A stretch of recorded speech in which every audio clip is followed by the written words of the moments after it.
All right, I think we're live. Hello, everyone. If you're joining us from our previous panel, welcome back. If you're just showing up to Renegade Con, welcome. We are going to be diving into all of the Transformers reveals that we got to see last night in the Just Wait stream with Scott and Sarah. All right, let's get into it. But before we start talking about the games, I'd like to introduce my awesome host of guests here. So, starting with Jimmy, can you tell everyone who you are and what you do with Transformers games at Renegade? I am Jimmy Lee. I am associate producer of card and board games here at Renegade, and I help make Transformers games. And it's awesome. It's pretty cool, right? Pretty.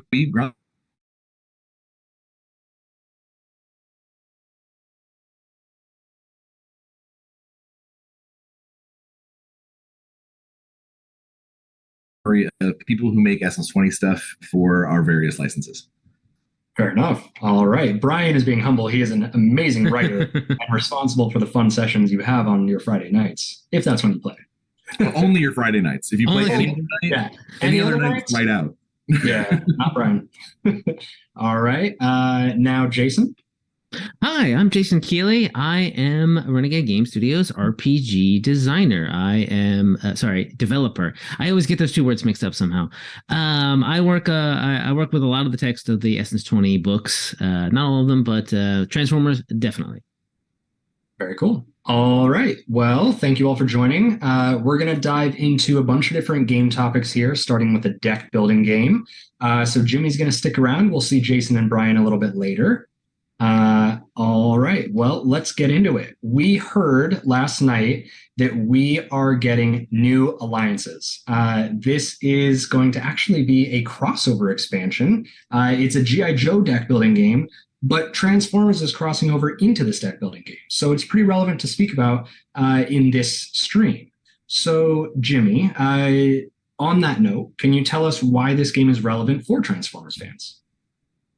So, G.I. Joe and Transformers have crossed together, crossovers over the years, just so many times. I can't even count how many different stories that have happened where the Joes are exploring something weird, and it turns out there's a giant alien robot doing stuff that are real bad for the sake of humanity, and they team up with the Autobots to stop them.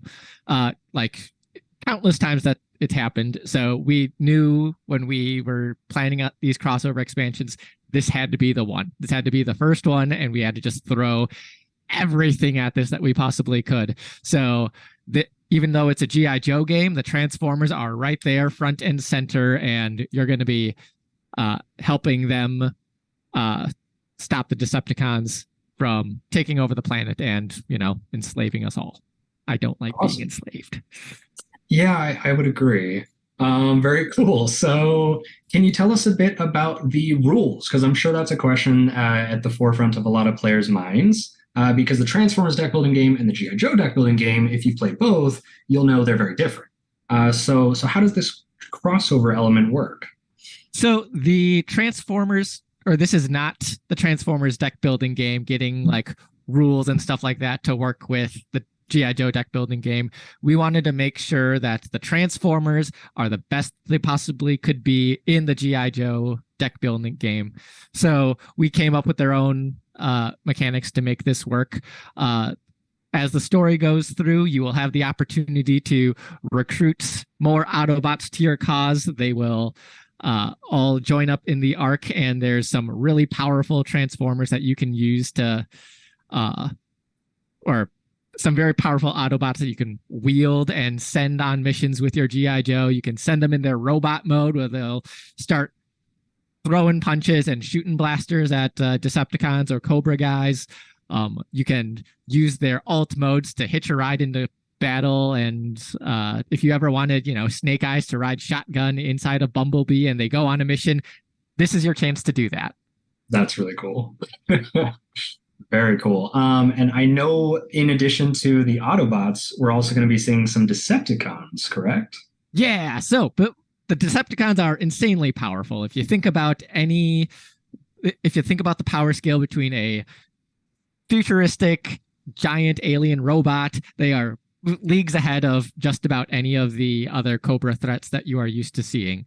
So, for example, Megatron, who has been converted into a Hiss tank by Cobra, is going to be real tough to beat, and you're probably going to need to rely on some Autobot help in order to take him down.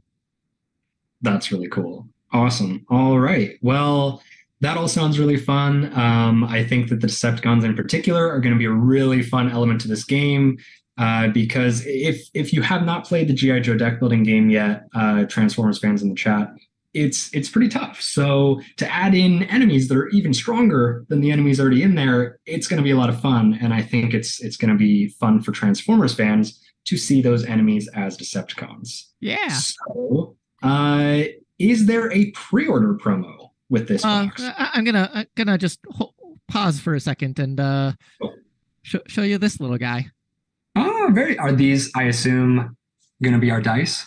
So in the expansion, we're going to have a bunch of Energon dice. There are 8 dice that will come with it. They come in this like beautiful translucent pink. These are the exact same facings as the standard dice that come in the G.I. Joe deck building game. Because the Autobots are so powerful, you'll need to build up a pool of Energon so that they can like fight at their full strength.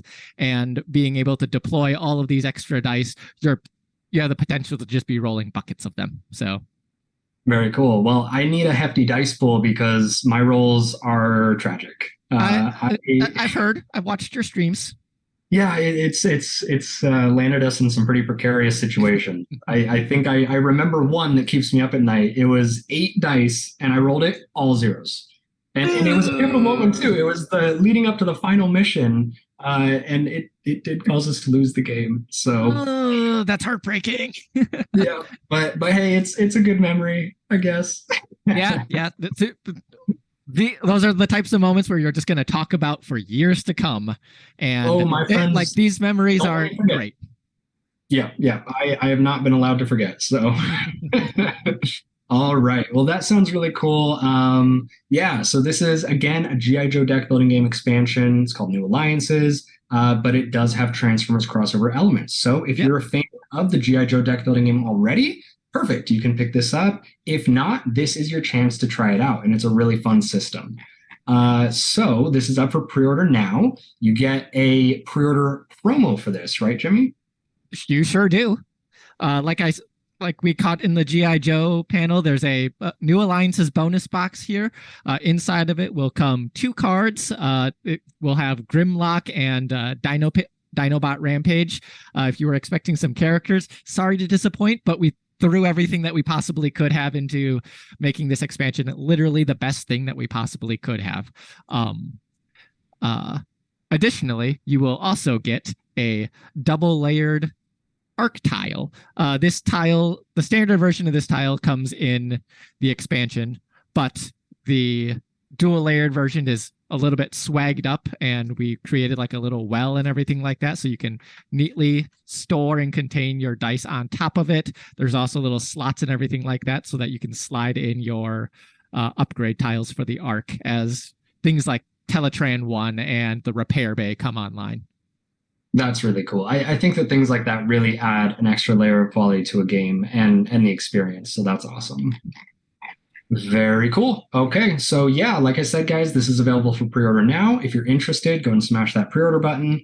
All right, let's move on. We've got another deck building game expansion to talk about, this time for the Transformers deck building game, and it's called War on Cybertron. So Jimmy, tell us a bit about what players can expect to find in this expansion. All right. So we've never been to Cybertron in this game yet. So we wanted to make it feel like this was as close to the war on Cybertron as we possibly could get. So a lot of new things going on here. This is a standalone box. You can just get this and play it straight out of the box. You'll notice that Megatron and Optimus Prime are front and center, duking it out on the cover. They are these are different versions of the characters that we've seen before. So if you're worried that you are just getting like reprints of cards or anything like that, you're not. This is these 2 characters represent an a younger version of those characters before they have become really settled in as the leaders of their factions, and they are just powerhouses bricking each other around. That's really neat. And I assume there's going to be some hefty battles in this expansion. Oh, of course. So what we're going to see is a lot of new like things to fight over. As the game plays out, you're going to have different sites to fight over called polities, which represent the different cities of Cybertron, and you're going to be fighting to control those as objectives on the board. They will grant you bonuses as long as you can control them. When you control them, you'll set down a marker that shows that your side controls it or the other side controls it, and you guys are going to be fighting over those city states throughout the course of the game. As bad things happen throughout the game, you're also going to leave Cybertron in ruin as giant robots from the with crazy advanced technology go to war. They're going to leave giant scorch marks in the planet, and the planet is going to be left in rubble. So as the game progresses, the grid will become, or the matrix will be more difficult to navigate, as it's littered with like the wastelands of battle and everything like that. The other thing, last mechanic that we are really excited to go along with is mission cards. So missions, because it's a war, represents the like other ways to score victory points. You're trying to achieve your missions in order to score victory points, besides just fighting things in the grid. If you achieve missions, you're going to get points. If you pick some missions and you don't achieve them, then you're going to be losing on points because you have failed those missions. Interesting. Okay. Yeah, this sounds really cool. I'm a big fan of like territory control games, so this sounds right up my alley. Yeah, this was very inspired by like some like classical miniatures games and trying to like move guys around the map to control different sectors. That's really cool. Okay. And speaking of, previous expansions that we've seen in Transformers, how will this game complement those? So this is a complete standalone expansion. You don't have to own any of the previous expansions. However, you can totally take the content from other expansions and add them in here and add them to the mix. So if you wanted to add in Bumblebee, who is exclusive to the core set, you can just grab his card, stick it in here. If you wanted to mix in some of the main deck cards in here, you are certainly welcome to do that and able to do that. There's rules and explanations on how you can mix up the main deck in order to make it work. If you really want to get super complicated, you could jump into the Infiltration Protocol expansion, and that has its own like special rule set, and combine that with this. The level of complications that you can add to this game if you want to it's getting to be pretty crazy. That's really cool. And I think that the more complex a game system gets, in my opinion, the more fun it becomes. So that's really exciting, especially when done well. And I think you guys have really hit the nail on the head with this one. All right. So I know you already talked about new mechanics a bit. We're going to be getting some missions. And the way that those missions work, you said they do accumulate victory points, right? So it is essentially a win condition. Yes. So easiest way to win the game is, frankly, just start achieving your missions, and on the way you'll probably be racking up victory points by defeating other robots and bosses. So very cool. Sweet. All right. And then you mentioned Polities and Ruins. I think that's really awesome. You did mention that we get some bonuses. Can you reveal maybe one bonus that we might get from a polity?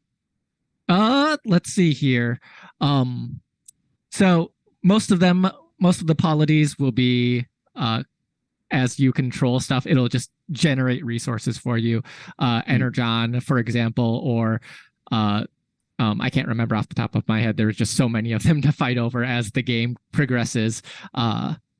But yeah, a lot of cool objectives for you to achieve that will either be like micro objectives, which get you more resources, or lets you draw more cards, or even if you control it at the end of the game, you will gain victory points as well. Nice. That's awesome. Yeah, I see one on screen here. I hope I don't butcher this. Praxis? Praxis. Praxis. All right. And then, yeah, it says start a turn. If this polity is under your faction's command, you draw a card. Card draw with games, in my opinion. So that's really cool. Oh, especially in deck building games where like your hand size is just extremely powerful. Always cycling. Right. Very cool. All right. And of course, I hope we're going to be getting a pre-order promo with this. Yeah. Oh, yeah. All right. Can you tell us a bit about that one? Yeah, we're going to get a bonus pack here with some other playable characters, their standees, and some cards. So we're going to get Ramjet for the Decepticons, one of the Seekers, and Windblade, who has been a very popular character, and we were really excited to be able to include her in this pack. Nice. That's really cool. All right. Yeah. On that note, guys, War on Cybertron is available for pre-order now. So if that sounds exciting to you, go ahead and hit that pre-order button. You're going to get the pre-order bonus pack that we're talking about right now, and you'll be all set. This is coming in the summer, so pretty soon here. And we'll release some more spoilers for this as that day gets closer. So if this is exciting and you want to see more, it's coming. All right. So before we transition out of this, I think we should do a giveaway. I think these games sound super cool, and we should get someone an early copy. So guys, if you haven't been in the other reveals panels or streams, we are giving away early copies of these games we're talking about. Like literally the people who get these games will be one of the first people in the world to have them.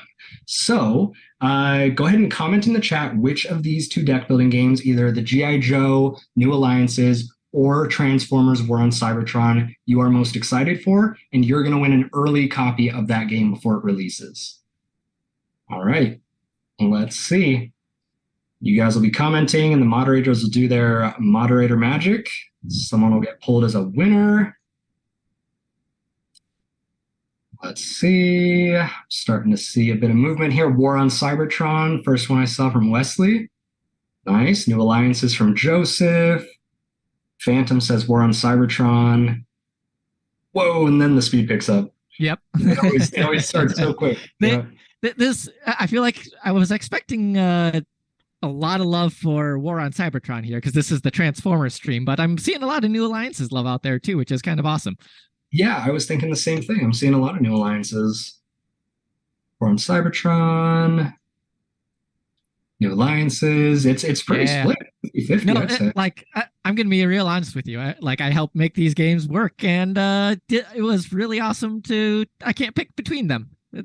They're both great.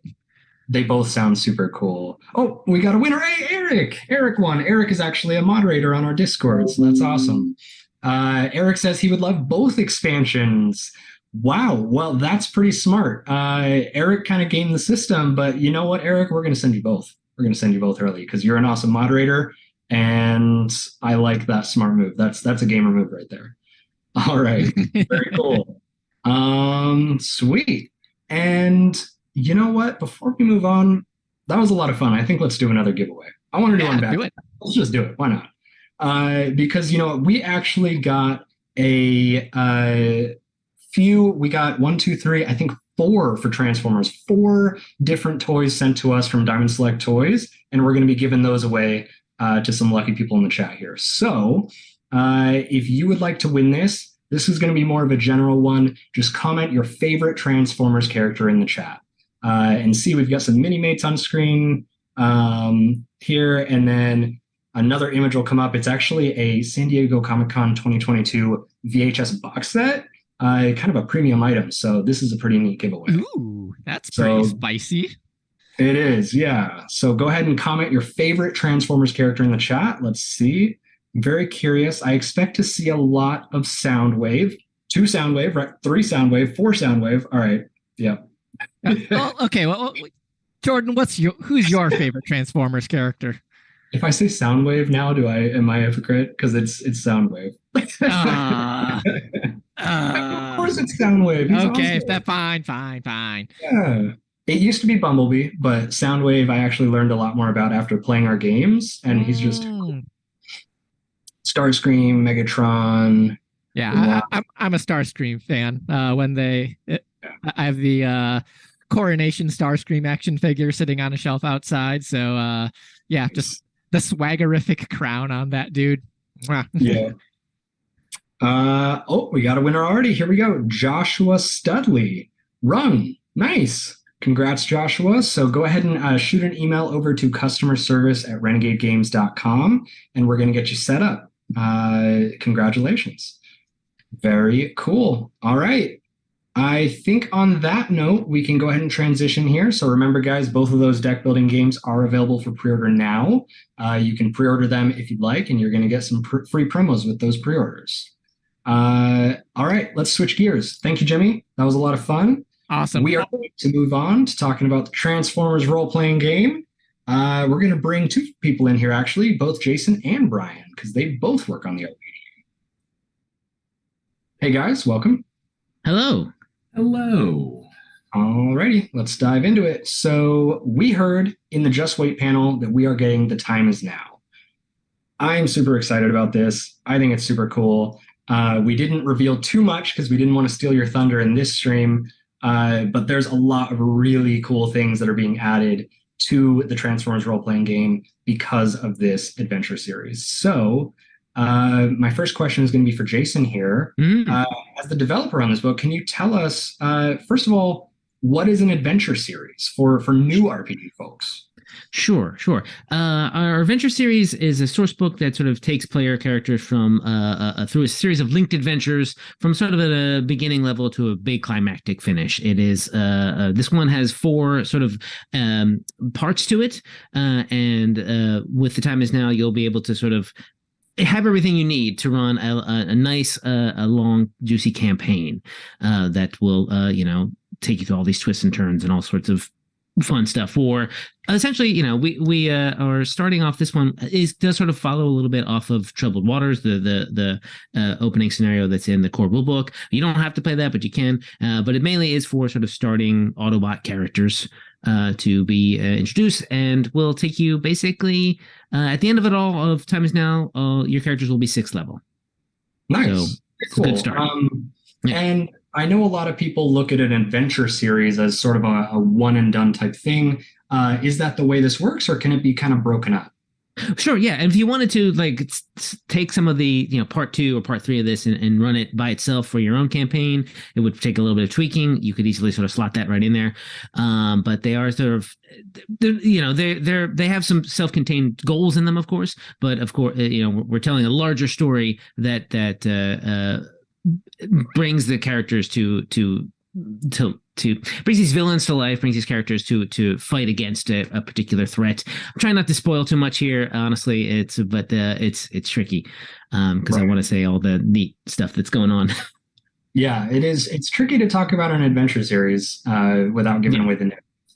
But yeah, that sounds great. Okay, so what can you tell us about it? The Time Is Now. Speaking of not spoiling, I know it's going to be. I'm going to talk in some general terms here. It is a sort of a nice. It's pretty epic adventure for even these low level Autobots. You're going kind of across the globe. You're going maybe not on the globe. Maybe some other places that aren't on the globe. That's going to be as coy as I get. Essentially, we've got essentially things like abandoned fake towns out in the American Southwest desert. We've got prehistoric jungles. I don't know how that's going to work. An orbital space station, all these sort of fun, sort of exciting set pieces. And you can, if you wanted to, sort of like take this whole adventure series apart. If you're the kind of GM who just needs some set pieces, you can get in there and find some stuff and just sort of pull it out and use it in any way you see fit. So and bump up the threat level if you wanted to, or bump it down if you're running something that's later on in the book for lower levels characters. So it's full of good and juicy stuff. And of course we've got a lot of stat blocks, sort of threat stat blocks in the back of the book, and you're going to see some familiar faces. I'm going to name 2 of them now. You're going to see people like Buzzsaw and Wing Thing. I almost combined the 2 there. Buzzsaw and Wing Thing, plus some Decepticons that you've never heard of that are just sort of created for this adventure. Very cool. That's awesome. Yeah, I know that for a lot of players out there, threats are very important. Like you said, pulling things out of an adventure series and kind of using them in your own campaign. Threats are a perfect example of something that you can do in that regard. You can just take threats and use them as inspiration. I have formed entire campaigns around just one threat. So there's a lot of value there in those threat stat blocks. Yeah, and a lot of them come with some really great art that you can just sort of, even if you don't want to use that stat block, grab that piece of art. It's a cool looking Decepticon with like a spike chain or a big gun or something, and you're like, yes, and then just sort of build a story around that piece of art. The book is gorgeous. Right. Yeah, it's a really good looking book.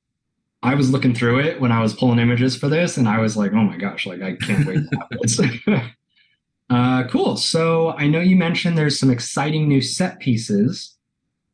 And how can GMs use these in their own campaigns? Do you have any suggestions for pulling the set pieces that will appear in this book?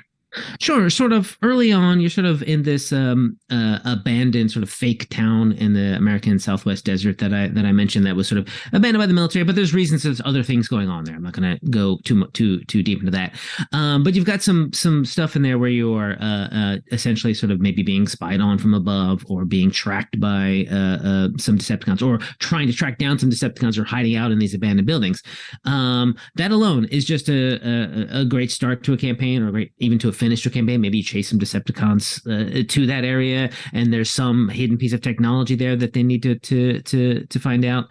Or it's just a place where you're passing through a town like this. And so because we have maps that come with a lot of these encounters, you can use those maps for anything you like. A nice sort of twisting road out in the middle of the desert. Great place to have a Decepticon ambush because there's not a lot of other people around to see a bunch of giant robots fighting each other. So it's kind of safe for the Autobots to be able to sort of let loose. Right. Got it. Cool. Yeah. That all sounds great. And Brian, I'd like to bring it over to you. I've got a question. So I think that it's fairly obvious that Adventure Series is heavily targeted towards GMs who are going to be running these adventures. But I know you're very experienced with RPGs, as am I and Jason. So can you help explain how these books can bring value to players? Because they most certainly can. I think the best thing that an adventure does, obviously, the caveat being is that if you're going to play in the adventure, don't buy it ahead of time. Wait until you play through it, so you're not spoiling everything for you and your friends at the table. But once you've gotten through it, or if you know that your GM's not going to run it, you can find it is a veritable treasure trove of little narrative nuances. You might pick something up from a character or an NPC that you go, that's a really cool idea. I would love to maybe twist that and change that for my character. You can find all kinds of great like narrative backdrops for your characters' backstories. Or if you're looking for the reason, I've got this one influence that I really, really want to add to this character, but I don't know how. You read through this and suddenly something triggers that spark in the back of your head. No pun intended on spark. And, very nice. And you kind of fold that into your character, or you go to your GM. Like you might look at these threat blocks and go, man, this character is really, really cool. That piece of equipment they've got is unique to them because it's something that we as designers, we cooked up for that character because we saw it on screen or in a comic book. And, you go to your GM and go, I really, really would love to have, I would really love to have Spike Strip's chain. How can I have that? And that way, that character goes, or that GM goes, I don't know, let's take a look. And you could just translate that directly out of the book if you really needed to, because we've already done the hard part of coming up with the rules for you. Mm-hmm. Exactly right. Right. Yeah. I will say that I've pulled countless bits of inspiration for my own player characters in various role-playing game campaigns from adventure books, because they're written to be thematically on point. So if you're looking for inspiration into a certain theme, it's a great resource for players. So highly recommend. But as Brian said, of course, if you're going to play through it, you don't want to spoil it for yourself. So definitely keep that in mind. All right, very cool. So Brian, another question for you. As the writer on this book, how did you approach capturing the epic scale of a Transformers adventure? So I think the best thing, anytime you're dealing with any kind of canon license, anything that's got background in history and stuff, is to have touch upon some of those cool personalities that that the players even if they aren't someone who was super into the show, or maybe they're just a kind of a wayward fan and they love, maybe they're just an Essence 20 fan and they're like, I like big robots. Right. If you throw in, for instance, if I were to run a game for you and I said, I'm going to put in Soundwave, I know that I've got your attention, because Right. that's someone who you really have already said is like one of your favorites. There's a personal investment, right? Absolutely. And so just giving a little bit of here and there on some of those canon personalities, or maybe referring to other things that have happened in their past without getting really super in depth, and you don't want to get mired into that background, but just enough so the people at the table go, oh wait, I remember this, or this is something I remember from my childhood, or something you could perceive as something that those characters did off camera. I think that's probably the easiest way to make sure that your adventure stays feeling like it's in that world, or as much as you want it to be in that world. If you're running it in your own world, then sky's the limit. Sure. Right. Yeah, that sounds great. And I think that the care and attention that the writer has very obviously taken into hitting those notes will speak true in the experience. So I hope so. Yeah, I mean, like I said, I've read through this. It looks awesome. This is one I'm definitely bringing to my table. Awesome. Yeah, of course. And Brian, on that note of the narrative, I know it's really hard to spoil, or rather to reveal some details without spoiling. But what can you tell us? What can you tell us about this adventure? What will players experience? So, all right. So because the time is now takes you from first or second level up through like fifth or sixth, you're more or less kind of rookie Autobots. This is, or at least it's written for rookie Autobots. And effectively, something minor starts off with a named Autobot asking you to go check out some stuff. We're fighting the big fight over here. You don't need to worry about that, but please go check out this stuff that's happening. And you get sucked into a much bigger plot where a particular Decepticon, who shall not be named here, is messing around with sciences that he really doesn't understand, and it has tweaked some things and caused I won't say irrevocable damage, because that really puts things in a downward spiral for the rest of the adventure. No. But revocable damage. Basically, you're put in. You're kind of thrown into the midst of an experiment gone wrong, and it could be something that has an epic doom conclusion.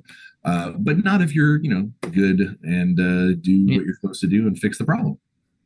So what you're saying is, or just the bad guy, if you will. Yeah. So what you're saying is, if my group was playing, we would most certainly end in failure. You gotta have faith, man. Yeah. I've been playing with them for 8 years. It's happened almost every campaign, but hey. How many times has your world ended, Jordan? Well, Jason, I will say we've had multiple worlds, and it's for that very reason. Fair enough. Well, leading into my next question, bringing it back over to Jason here. As the lead developer on a bunch of Essence 20 books now, can you tell us a bit about how The Time Is Now will fit into a crossover adventure? Yeah, there's been a lot of talk about crossovers this weekend, right? We got the G.I. Joe Transformers crossover card game stuff. Now, Time Is Now is not specifically written as a crossover adventure. It's written pretty much for Autobots to fight some Decepticons. But that doesn't mean you couldn't mix in a little bit of Power Rangers or G.I. Joe. So I mean, that's sort of the flexibility of the Essence 20 system lets you sort of have these characters that are basically on the same power level kind of fight alongside one another. As I mentioned before, the adventure does sort of go a little bit, all over the planet here and there.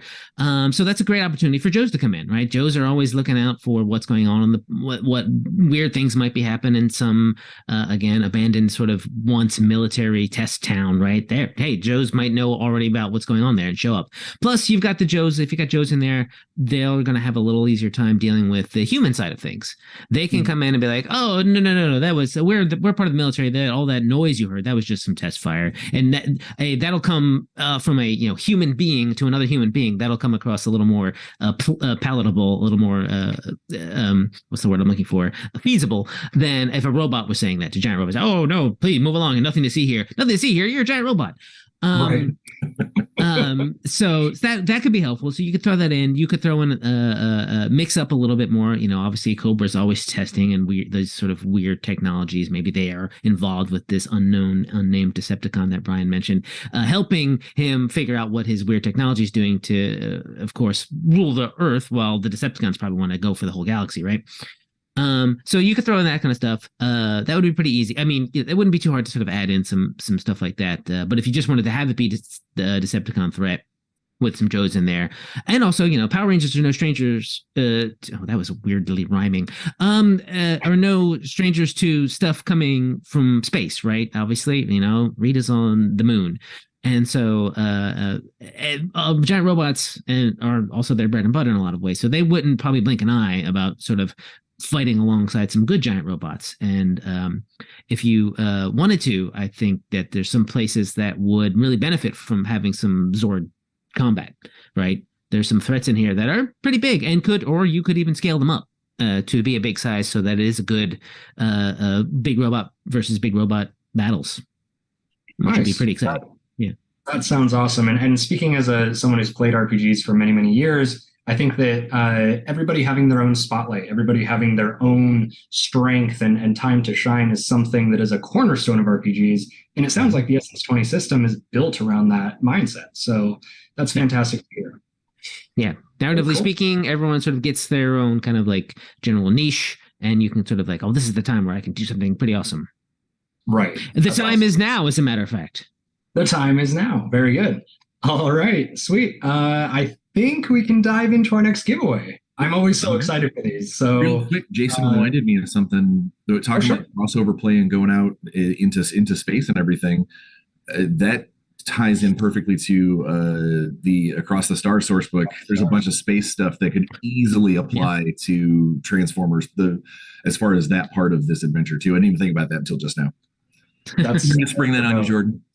Well, no, that's a very good note. You're right. Yeah, I think that I love the fact that crossover is such a theme this year, but also space, apparently. That's pretty awesome because space is cool. All right, so let's get into the giveaway. The winner of this giveaway is going to get an early copy of The Time Is Now. Literally one of the first people in the world, most certainly the first player in the player base in the world. So let's get into it. To participate, simply comment in the chat what out of everything we just talked about for The Time Is Now are you most excited for? And go. Let's see. And go. Let's see what people have to say. Let's see. I'm starting to see some stuff. And all of a sudden, it's just going to start. Yeah, I saw that earlier. As soon as the bandwidth catches up. Space jail. Right, new threats. Yep.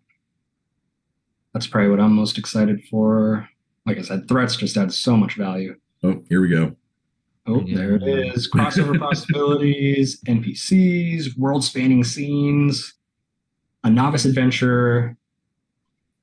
Yep, set pieces. I probably should temper some people's expectations a little bit. We did see that picture of Unicron as sort of the threat. There, I will spoil it just so people know. The Unicron is not in this book. That was just a sort of a fun image they were using to sort of represent threats and maybe what could happen next. Jason's lying. Unicron's actually the guy who's doing the experiment. He's got big hands. He's doing the experiment. That's what's happening. One of us always tells the truth and one of us always lies. You'll never know. He's got those tiny little fingers. But that doesn't mean we can't have Unicron coming up at some point. Oh, most certainly. Everything's coming. Everything's coming to Unicron. Deegan Harris, new threats. I agree with you, Deegan. Threats are awesome. Congrats. You are going to be getting an early copy of The Time Is Now. Go ahead and reach out to customer service at renegadegames.com and we'll get you set up. Awesome. That is awesome. Congrats. Okay. I think that's everything for the RPG. Pre-orders are open now, so go ahead and get those in if you're excited about this book. Pre-orders will get a free PDF included with their order. And I'm sure a lot of you guys have caught on. We tend to release our PDFs a little early. So if you pre-order, you get rewarded by getting the game a little early. All right. So, one more thing to talk about for RPGs, the Play Renegade program. This is something I'm very excited about. Essentially, the Play Renegade program is a way for GMs to run games at public events with new adventures for free. You can get a full, professionally written adventure for your RPG of choice, be it Transformers, G.I. Joe, Power Rangers, My Little Pony is going to get them once it releases, and of course, World of Darkness on that end if you're a fan of those. But you can get an adventure for free. All you got to do is sign up. And to qualify, you just tell us where you want to run these games, be it a convention, a local game store, could be a library game, any public venue. And of course, we live in an online world. So if you stream games and can provide proof of streaming and stuff like that, and hosting games on online public platforms, you also will qualify for these free adventures. So this is something I'm very excited for. The adventures are coming in March, really soon, right around the corner. And I do want to say, if you are a GM who does not host public games, don't worry, because these adventures will become available to you as well. We are going to be rotating on a 6-month basis, new adventures in and the old adventures out. When the present adventure that has been on display for 6 months in the program rotates out, it will just become a web store item. You can pick it up as a PDF. You can play this at your house with your friends. And that's something I'm also very excited for, because the more content, the better for RPGs. And this program is going to provide a lot of content.